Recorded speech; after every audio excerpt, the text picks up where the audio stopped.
Hey everyone, today we're going to be talking about the new mini set reveals from today. So normally I would split this up into two videos, but since I'm already a little behind, we're going to get right into it with Due Process, the new Druid spell. 2 mana for the rest of your game. Players draw an extra card at the start of their turn. Players, both players, right? This is a little silly. Um, I saw some discussion around this. I looked at this and was like, it's probably not powerful, but I guess it could have some niche use. Um, right now, we don't have a mill deck that's popular. This could enable mill. It could enable reload and aggro, but aggro probably doesn't want to spend 2 mana to give their opponent an extra draw before they actually start to see any benefit, right? Um, so this deck looks like it could fit in a lot of places, but probably actually doesn't fit any of them all too well, except maybe Mill, which doesn't seem to have a place in Standard at the moment. But I am definitely hopeful that this, I mean, it's such an interesting card effect. I can't imagine that it's totally useless, right? But as it stands right now, I don't see Due Process seeing much play in Standard, unfortunately. You could draw the comparison to Alaneth, but I think the symmetry there really kills the card, right? Giving your opponent additional draws, more chances to get removal and answers to your board, especially like let's take the current aggro druid. Um, that that's just a shutdown, right? It's like, all right, this mage failed to draw their blizzard. Let me double the odds that they draw their blizzard right now, right? Not good for you. And next we have Murder Accusation.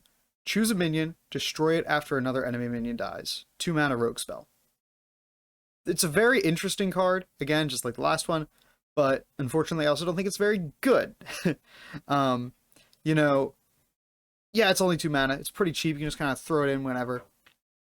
It's easy to weave into those later turns, especially those later turns when, let's say, you're playing against a Naga Priest and it's turn 6 and they already have a 20/20 body on the board and they weren't able to attack with it because you've been able to keep up with their board up to that point. But now you're kind of out of answers except for Murder Accusation, right? So you Murder Accusation on the 20/20 and you kill their Priestess Valish with a ping or with your weapon and you're good to go, right? You killed their big threat and they have to spend more time building up that board again. That's cool. What are you removing from the current rogue lists to fit this in? Those lists are pretty tight.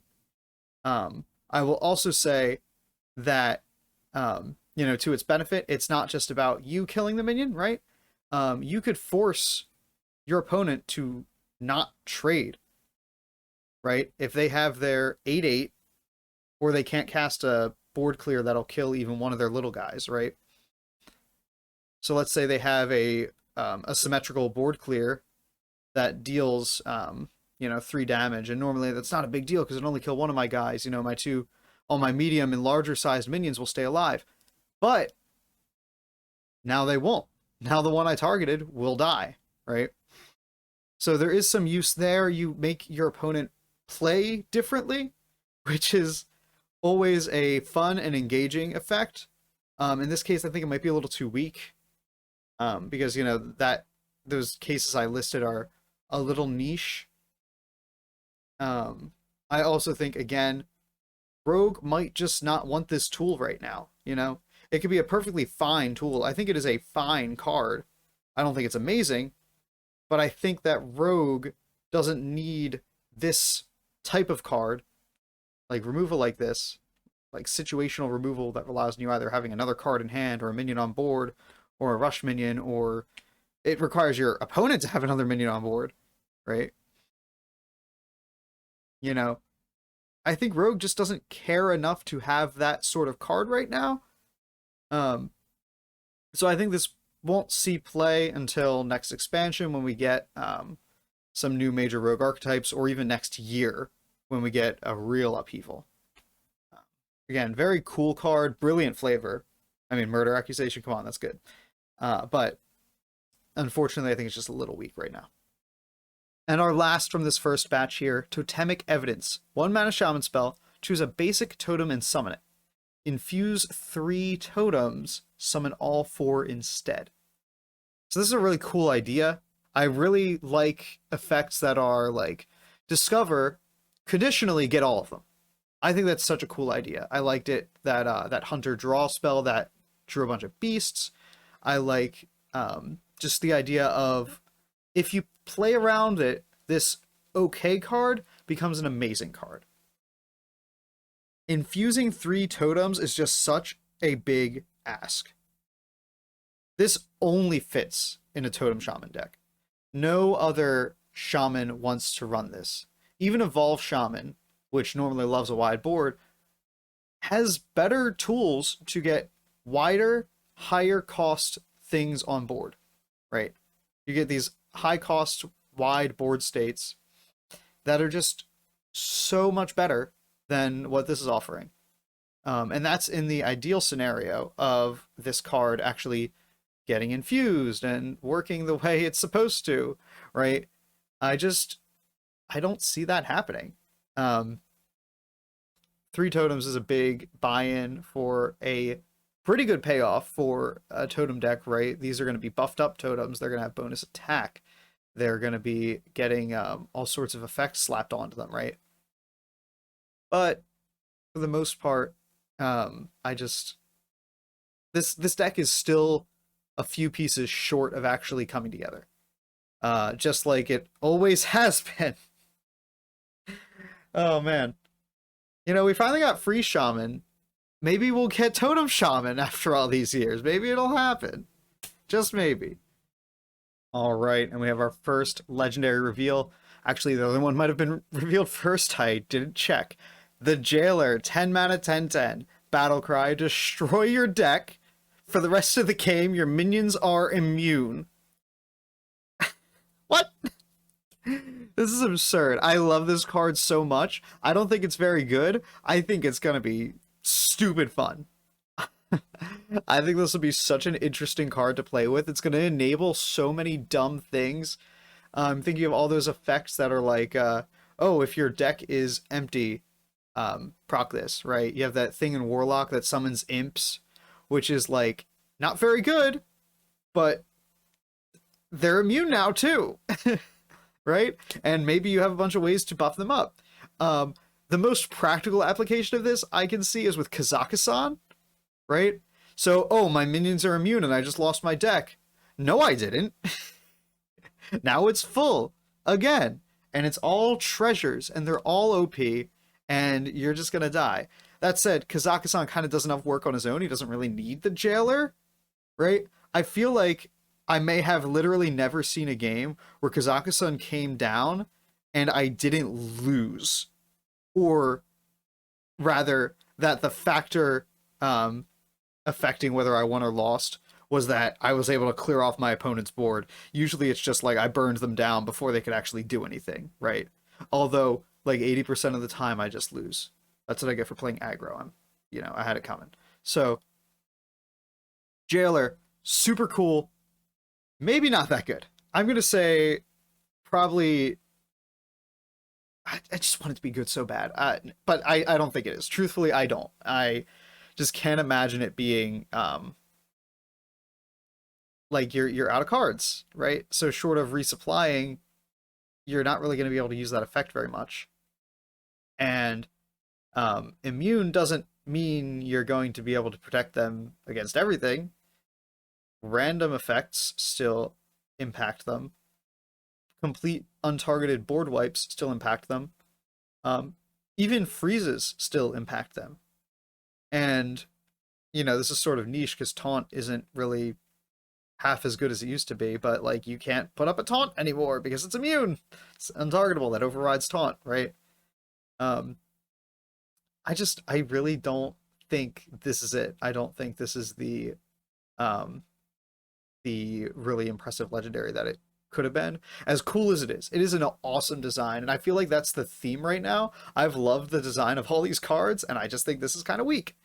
So let's go ahead and check out a card that I think is actually both very good and very cool. Sylvanas, one of my favorite characters. Problematic fave, if you will. Sylvanas the Accused. Destroy an enemy minion. infuse 7, take control of it instead. So 6 mana, mind control on a stick if 7 of your guys died. Okay. 7 is a pretty hefty infuse cost. This is going to be sitting in your hand for a while, right? But I'm imagining this in Druid decks, so they already want to infuse everything, and they can pretty easily manage infuse 7.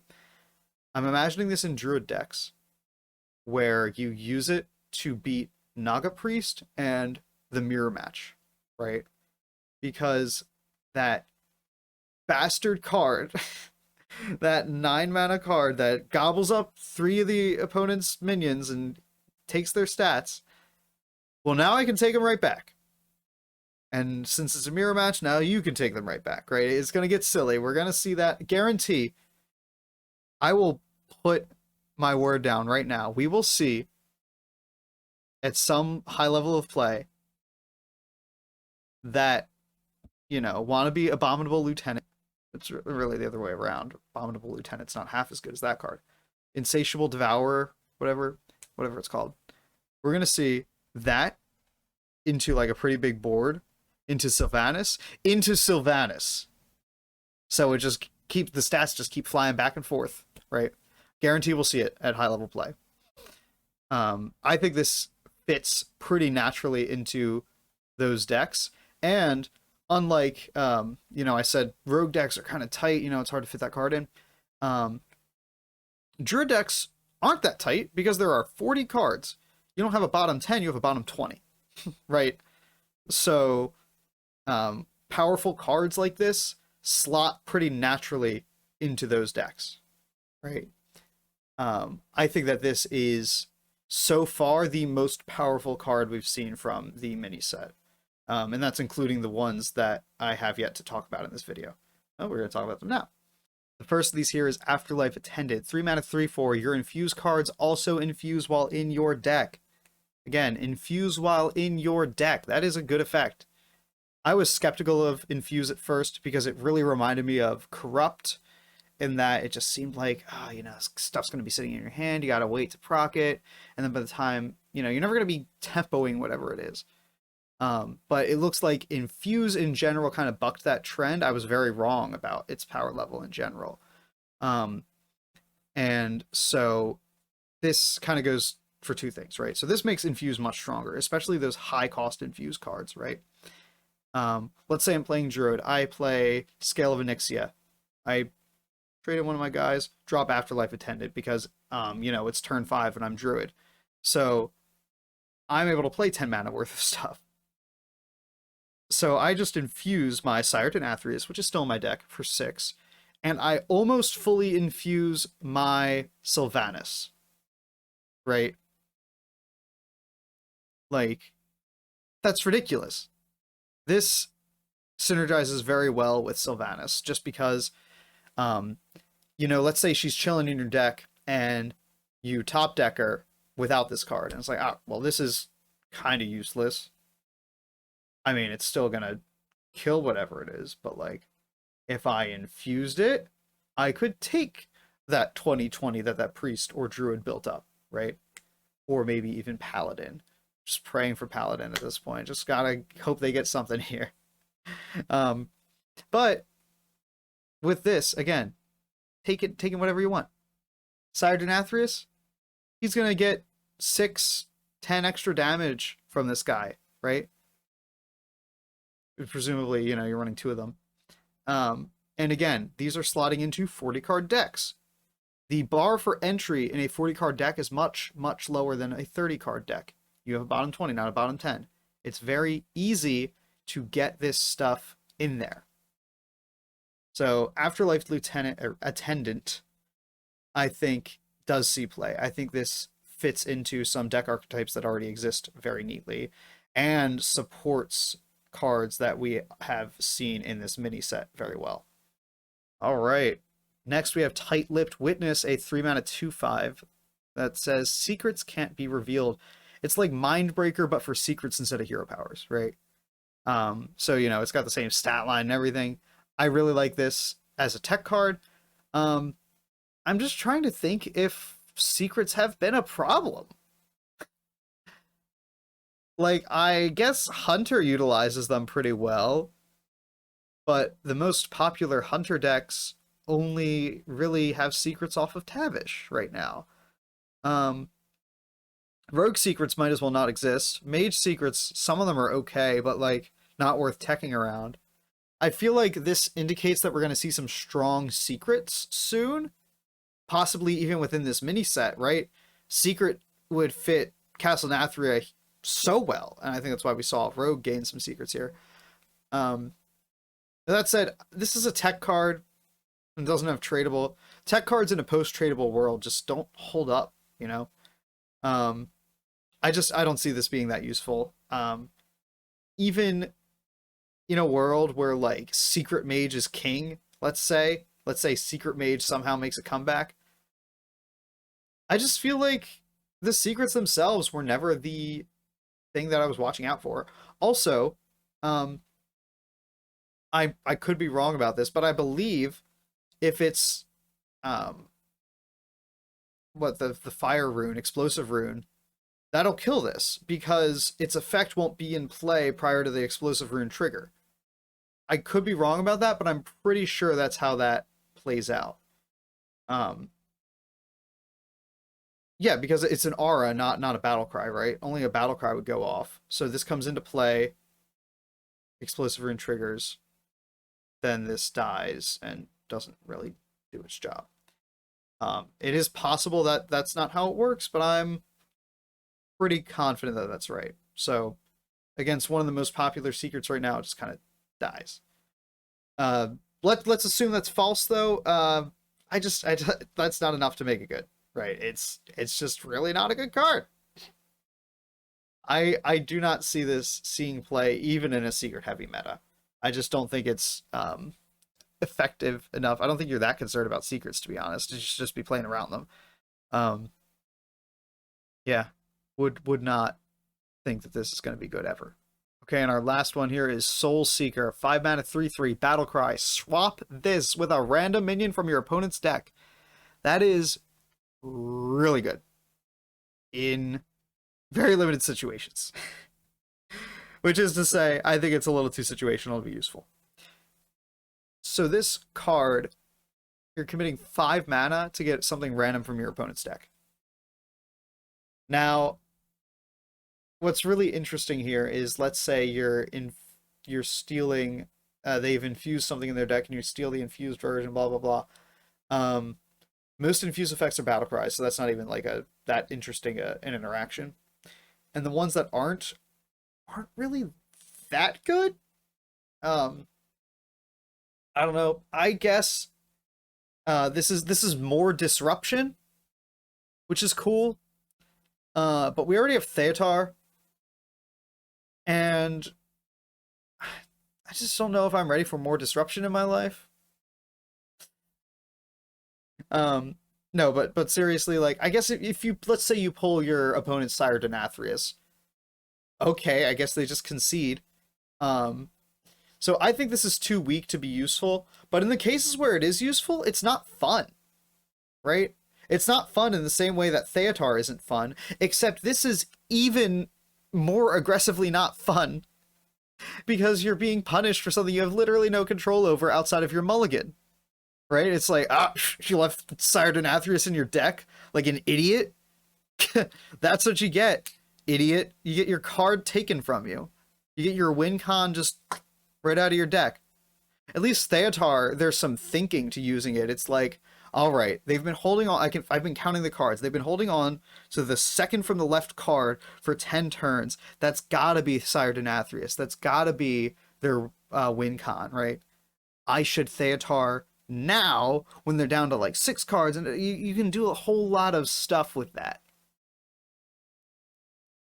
This is just like, I curved it out and stole your big guy. How's that feel? Bad. Feels very bad, you know. Oh, I stole your Sylvanas. Hope you don't need that later, said the Naga priest, right? But again, this is all hypothetical because I think it's a bad card. I think it's just not going to see play. It's very unfun disruption, but it's also not good. So I guess that balances out.